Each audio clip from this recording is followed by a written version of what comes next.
हमें तनकीद का निशाना बनाते हैं। ओ भाईजान, आपके साथ हमने लड़ना ही नहीं है, आप हमारे मुकाबले में है ही नहीं, आपकी तमाम सियासी पार्टियों की कोई हैसियत ही नहीं है पाकिस्तान तहरीक इंसाफ के सामने। हमारा मुकाबला उसके साथ है जिन्होंने इमरान खान साहब को अडियाला जेल में कैद किया हुआ है। हमारा मुकाबला उनके साथ है जो 26वीं आईनी तरमीम के जरिए पूरे दुनिया को मफलूज कर चुके हैं। हमारा मुकाबला उनके साथ है जो लंदन प्लान के तहत पाकिस्तान में जमहूरी हुकूमत को जो है रजीम चेंज ऑपरेशन का हिस्सा बनाते हैं। हमारा मुकाबला उनसे है जो लंदन प्लान के तहत यहां पर पाकिस्तान में एक दफा फिर दहशतगर्दी लाते हैं, एक दफा फिर पख्तूनों के सर का सौदा करते हैं, एक दफा फिर यहां पर दहशतगर्द लाते हैं, यहां पर दहशतगर्दी लाते हैं। हमारा मुकाबला उनसे है, हम उनके बारे में बात करते हैं, आप लोग यहां से खड़े हो जाते हैं, हमें तनकीद का निशाना बनाते हैं। ओ भाई जानिए, आप खुद मुकाबला करो उनका, हम आपका साथ देते हैं। यहां हम मुकाबला कर रहे हैं पाकिस्तान में जमहूरियत की बहाली का, पाकिस्तान में आजाद अदलिया की बहाली का, पाकिस्तान में आईन और कानून की बालादस्ती का। आप हमारा साथ दें। इतना मजबूर ना कर के बात सुनाने लग जाएं, तुझे तेरी औकात याद दिलाने लग जाएं। इतना मजबूर ना कर के बात सुनाने लग जाएं, तुझे तेरी औकात याद दिलाने लग जाएं। किसे सुना, किसे सुन हमारी बहादुरी के, अगर तुम्हें बताने लग जाए तो तू हमारे पैर दबाने लग जाए। क्योंकि पाकिस्तान तहरीक इंसाफ पाकिस्तान में एक वाहिद जमहूरी जमात रह गई है। हमारे जो स्पीकर साहब हैं बाबर सलीम सवाती साहब, वो भी जो है हमसे ज्यादा मौका अपोजिशन को देते हैं, और आप भी वो हस्ब रिवायत उनको फॉलो ही कर रहे हैं और हमसे ज्यादा मौका जो है अपोजिशन को दे रही हैं।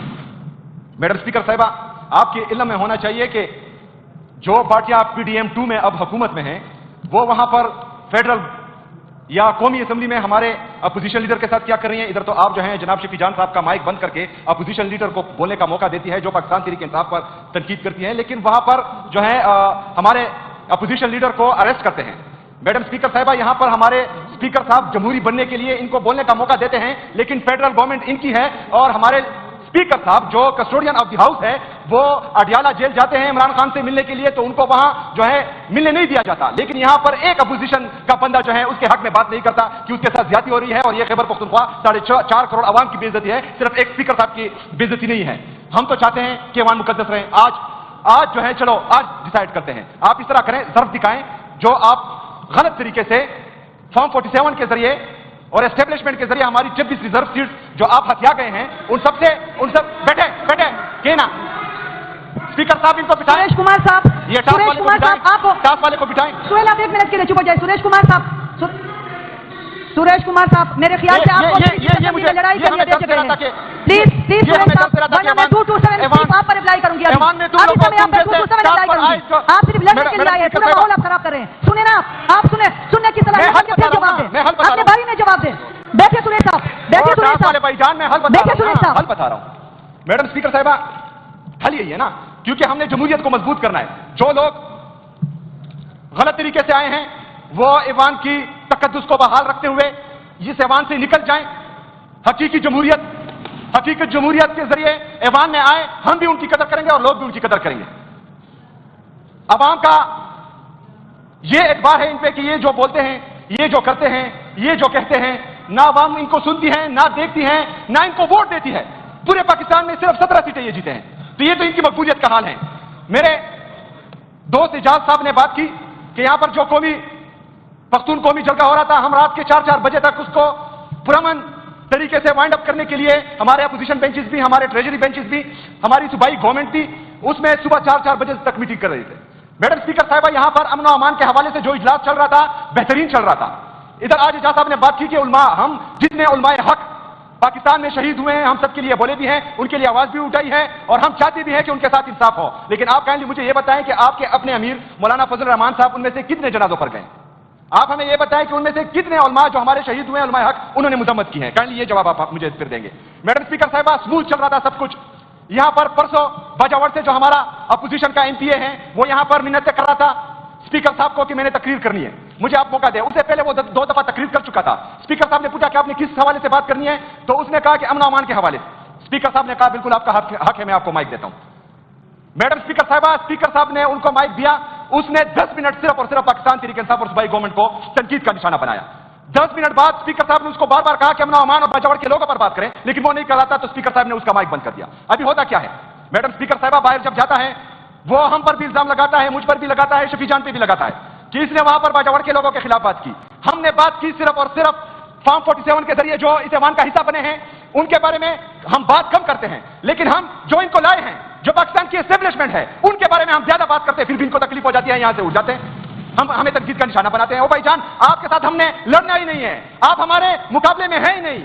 آپ کی تمام سیاسی پارٹیوں کی کوئی حیثیت ہی نہیں ہے پاکستان تحریک انصاف کے سامنے. ہمارا مقابلہ اس کے ساتھ ہے جنہوں نے عمران خان صاحب کو اڈیالہ جیل میں قید کیا ہوا ہے. ہمارا مقابلہ ان کے ساتھ ہے جو 26ویں آئینی ترمیم کے ذریعے پورے عدلیہ کو مفلوج کر چکے ہیں. ہمارا مقابلہ ان کے ساتھ ہے جو لندن پلان کے تحت پاکستان میں جمہوری حکومت کو جو ہے رجیم چینج آپریشن کا حصہ بناتے ہیں. ہمارا مقابلہ ان سے ہے جو لندن پلان کے تحت یہاں پر پاکستان میں ایک دفعہ پھر دہشت گردی لاتے ہیں, ایک دفعہ پھر پختونوں کے سر کا سودا کرتے ہیں, ایک دفعہ پھر یہاں پر دہشت گرد لاتے ہیں, یہاں پر دہشت گردی لاتے ہیں. ہمارا مقابلہ ان سے ہے, ہم ان کے بارے میں بات کرتے ہیں, آپ لوگ یہاں سے کھڑے ہو جاتے ہیں, ہمیں تنقید کا نشانہ بناتے ہیں.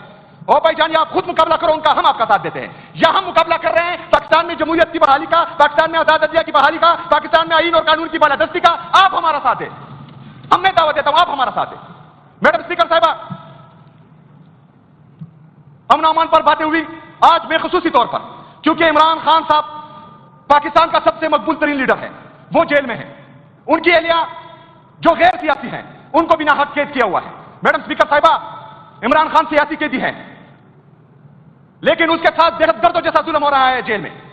اس کو صاف پانی نہیں دیا جا رہا, اس کو وضو کے لیے صاف پانی نہیں دیا جا رہا, اس کو پینے کے لیے صاف پانی نہیں دیا جا رہا, اس کی کتابیں بند ہیں, اس کا اخبار بند ہے, اس کو ایکسرسائز کرنے نہیں دیا جا رہا. اس طرح جو غیر سیاسی ان کی اہلیہ ہے بشرا بی بی, ان کے ساتھ جو ہے جیل میں ناروا سلوک ہو رہا ہے. ان کو بھی جو ہے صاف کپڑے نہیں دیے جا رہے, صاف پانی نہیں دیا جا رہا, نہ پینے کے لیے نہ وضو کے لیے. یہاں پر ہماری جو غلط طریقے سے یہ اس ایوان کا حصہ بنی ہماری بہنیں, بشرا بی بی تو ایک عورت ہے, ان کے لیے آواز اٹھائیں. جو پنجاب کی جاری وزیر اعلیٰ بنی ہوئی ہیں, کم سے کم ان کو غیرت دلائیں کہ بشرا بی بی غیر سیاسی بھی ہیں اور وہ جو ہے ایک پردہ دار خاتون ہے, کم سے کم اس کا لحاظ تو رکھیں. میڈم اسپیکر صاحبہ, ان کے ساتھ تو ظلم ہو رہا تھا. عمران خان کا بانجا حسان نیازی, ان کو جھوٹے ٹرائل میں, جھوٹے ملٹری ٹرائل میں جو ہے 10 سال کی سزا ہو گئی. وہ ظلم تھا, ہو رہا تھا.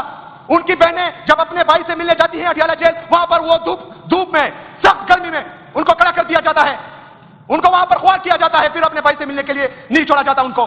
ان کے ساتھ بھی ظلم ہو رہا ہے, بیوی کے ساتھ اس کے ظلم ہو رہا ہے, بانجوں کے ساتھ ظلم ہو رہا ہے, بہنوں کے ساتھ ظلم ہو رہا ہے. کیوں؟ صرف ایک آدمی جناب عمران خان صاحب کو توڑنے کے لیے. کل علیم آبا جی کے گھر پر سادہ کپڑوں میں ملبوس دہشت گرد, کیونکہ سادہ کپڑوں میں جتنے بھی چادر اور چار دیواری کی پابندی کرتے ہیں وہ سب سے بڑے دہشت گرد ہوتے ہیں. سادہ کپڑوں میں جو چادر اور چار دیواری کی پابندی کرتے ہیں وہ پاکستان کے سب سے بڑے دہشت گرد ہیں. کل علیم آبا جی کے گھر میں انہوں نے جو ہے چادر اور چار دیواری کی پابندی کی, ان کے ایک بیٹے شاہریز کو وہاں سے اٹھایا, اغوا کیا. آج تک جو ہے اس کو پیش نہیں کیا جا رہا تھا عدالت میں, آج پیش کیا گیا. اس کے بعد جو ہے وہ دوسرے بیٹے شیر شاہ کو بھی اٹھا لیا. میڈم اسپیکر صاحبہ, یہ تو پھر بھی بالغ ہیں. علیم آبا جی کے 2 بیٹے مائنر 10 سال کی منہا کو کل اٹھایا گیا تھا. کس جرم میں کہ آپ مٹائی کیوں تقسیم کر رہی ہے؟ اس کے چھوٹے بھائی جو 4-5 سال کا ہے اس کو اٹھا لیا گیا تھا. ہم یہ پوچھتے ہیں کہ آپ پاکستان کو, پاکستانی عوام کو, ہم تو ایک نسل ہیں جو گزر جائیں گے, 4 نسلوں کو آپ جو ہے اپنا دشمن بنا رہے ہیں. کس کے لیے؟ اپنی ذاتی انا کے لیے, اپنے بغض میں پاکستان کو تباہ کر رہے ہیں, پاکستانی اداروں کو تباہ کر رہے ہیں, آئین اور قانون کا جنازہ نکال رہے ہیں, جمہوریت کا گلا گھونٹ رہے ہیں. اس کا حصہ یہ لوگ بنے ہوئے ہیں. ادھر ہم بات کرتے ہیں ان کے خلاف, ہماری آواز بنو, ہمارا ساتھ دو, اپنی سیاست پھر کریں گے. لیکن جو ذمہ دار ہے 78 سال سے اس پاکستان کی تباہی کا, اگر اس کے خلاف ہم اٹھتے ہیں, بولتے ہیں, بات کرتے ہیں, آپ ہمارا ساتھ دیں. ہماری بات روکنے کے لیے یہاں پر چیخیں نہ مارے. میڈم اسپیکر صاحبہ, جب تک پاکستان میں آئین اور قانون کی بالادستی نہیں ہوگی, کوئی جج, کوئی جرنیل, کوئی سیاستدان, کوئی بیوروکریٹ, جب آئین اور قانون میں سب برابر نہیں ہوں گے تب تک پاکستان پہ یہی حالات ہوں گے. اس کے لیے جدوجہد ضروری ہے, اس کے لیے لیڈر کا مخلص ہونا, ایماندار ہونا ضروری ہے. اس میں جو ہے ایک لیڈر کا صادق و امین ہونا ضروری ہے, اور وہ پاکستان میں صرف ایک ہی ہے اب, عمران خان. انشاءاللہ تعالی ہماری جدوجہد خیبر پختونخوا میں امن و امان کی بحالی, پاکستان میں آئین اور قانون کی بالادستی, پاکستان میں حقیقی جمہوریت کی بحالی, پاکستان میں آزاد عدلیہ کی بحالی, یہ جدوجہد انشاءاللہ تعالی ہمارے مرتے دم تک, انشاءاللہ بدن میں آخری سانس ہونے تک یہ جاری رہے گی. لیکن یہاں پر جو ہمارے ایک ممبر نے ہمارے خلاف بات کی, تو اپنی تقریر ایک شعر پر اختتام کروں گا اور اس کو جو ہے وہ یہ ڈیڈیکیٹ کروں گا کہ اتنا مجبور نہ کر کہ بات سنانے لگ جائیں, تجھے تیری اوقات یاد دلانے لگ جائیں. اتنا مجبور نہ کر کہ بات سنانے لگ جائیں, تجھے تیری اوقات یاد دلانے لگ جائیں. کسے سنا, کسے سن ہماری بہادری کے, اگر تمہیں بتانے لگ جائیں تو ہمارے پیر دبانے لگ جائیں. وما علینا الا البلاغ. شکریہ جناب سہیل خان صاحب, آپ نے ایک بات کہی. سنیے سریش کمار صاحب.